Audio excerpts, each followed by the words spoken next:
Whether you love him or hate him, love his movies or hate his movies, it doesn't really matter. Today, let's talk about what Rob Zombie's Halloween movies got right.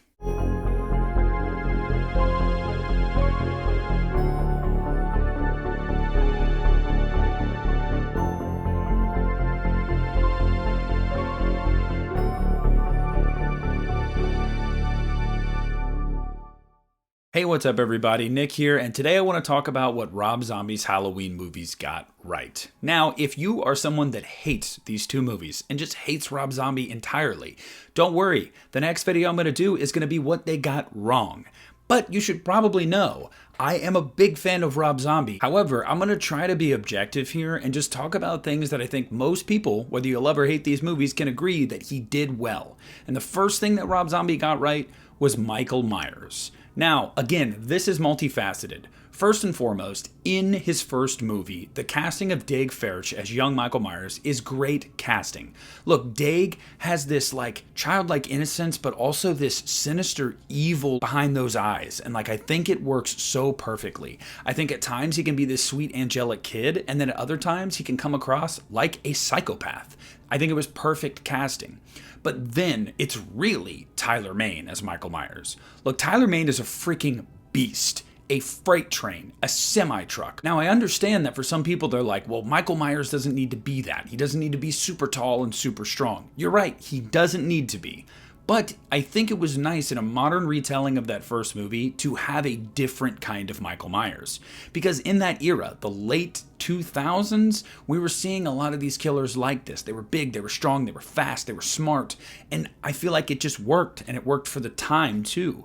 Tyler Mane is not only this big brute, but he gets everything right about Michael. The head tilt, the walk. I think he really is a great Michael Myers. But yeah, it doesn't hurt that he's gigantic, and you feel like that no matter what, he's gonna get you. He can walk, he's still gonna get you. You can put up a bunch of walls between you and him, and he's gonna bust through them.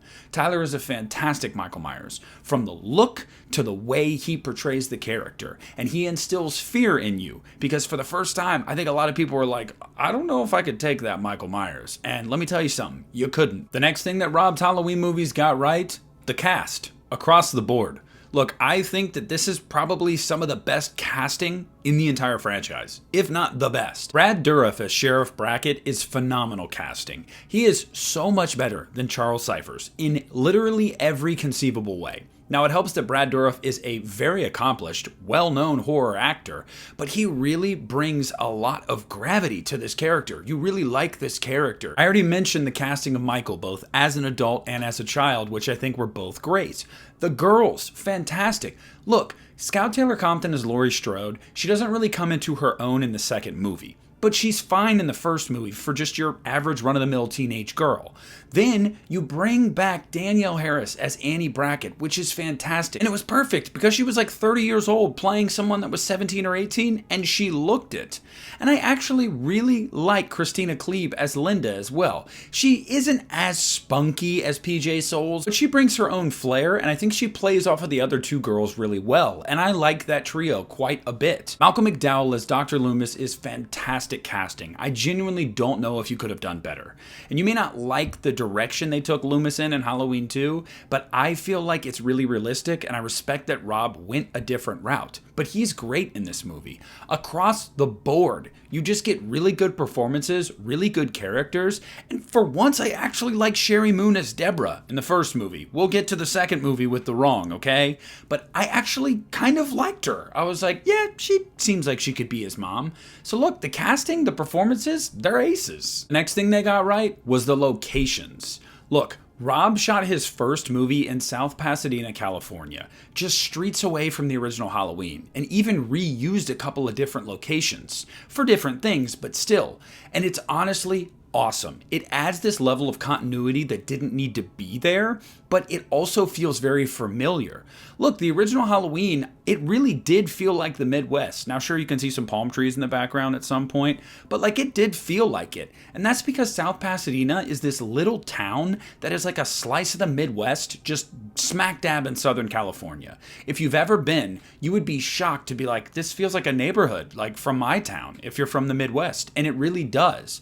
So I think that that Rob reusing South Pass for his first movie is fantastic. And I think it's just a nice nod that he didn't need to give to the fans, but he did. And then even shooting the second movie largely in Georgia, I actually think it works really well. I think it's kind of seamless. The towns look very similar, but in the second one, they focus a little bit more on the rural aspects of it, which I liked a lot because we've seen that throughout the Halloween franchise with Haddonfield. So I've always viewed Haddonfield as this like rural town. And I think Halloween 2 captures that. The next thing they got right here, the music. Look, I don't think Tyler Bates gets talked about enough. If you guys didn't know, he did the music for the X trilogy. Yeah, you might not have known that. He's still doing music, and he's doing great scores. He really is.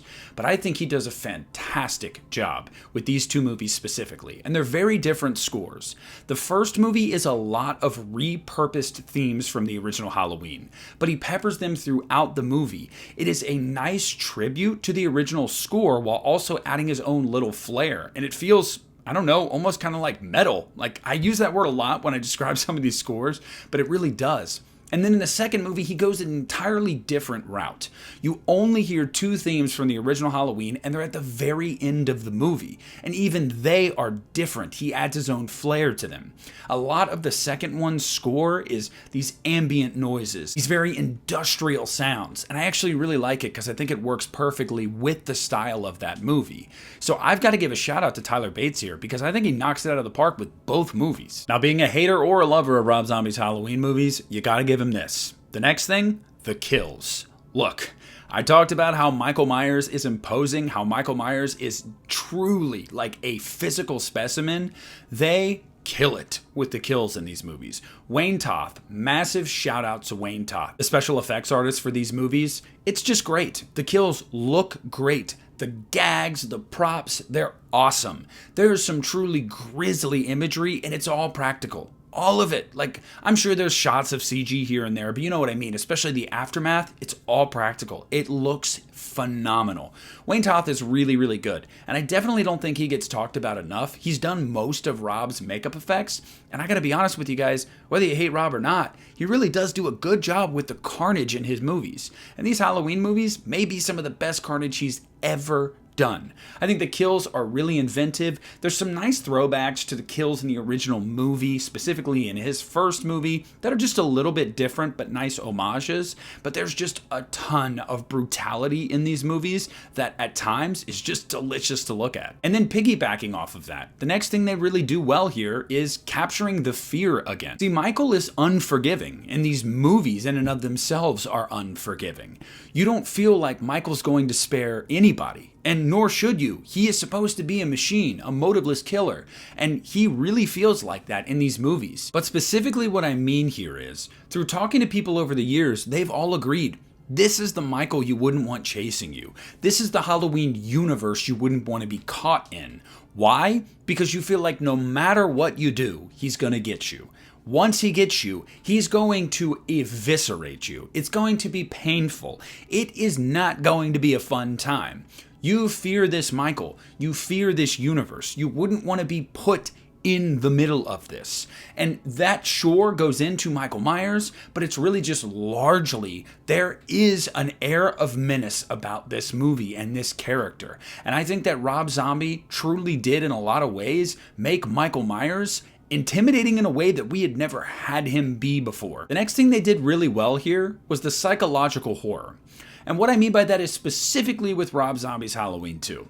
Now, love or hate that movie is entirely about grief, trauma, loss, PTSD, all of those things. How a human processes that, how they move forward, how sometimes there isn't a light at the end of the tunnel. Sometimes things don't get better. Sometimes there isn't a happy ending. You can go down a bunch of different routes explaining Rob Zombie's Halloween 2 from a psychological aspect, and I think they're all fantastic and handled really well.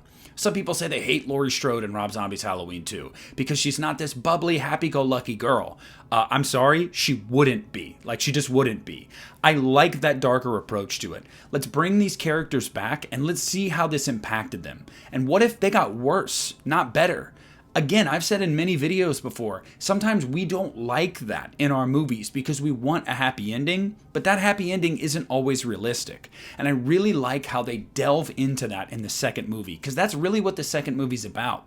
And then there's more to that with Laurie and Michael's connection in the second movie. They have this bond because they're brother and sister. They're both insane in different ways, and we see that play out through dream sequences. And I just think that's all handled super, super well. So it's a little bit different for Halloween, but I love the psychological horror. And the last thing these two movies did really well is the imagery, the visuals, whatever you want to call it.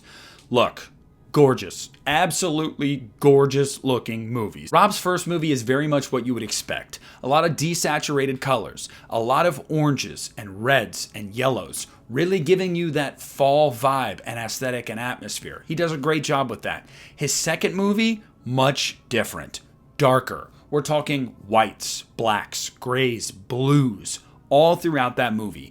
They are such different movies visually, but for the style and tone of each movie, it's perfect. His first movie, although the first half is something in and of itself, and we'll get into that in the next video, the second half is really just a fast-paced remake of John Carpenter's original. It's a fun slasher in a lot of ways. His second movie is not a fun movie. It's a dull movie. It's a sad and depressing movie, and it looks like it.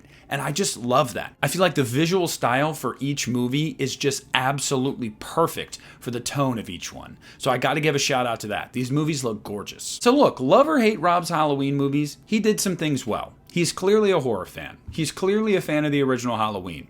He definitely did a lot different, but I love that. I love that Rob Zombie's Halloween movies very much feel like his Halloween movies. But I want to know down below in the comment section what you think Rob got right. Now, I cannot stress this enough. The next video, tomorrow, is going to be what Rob got wrong. So if there are things where you're like, oh, I have to talk about what he got wrong, it's coming, I promise. I'm making that one too.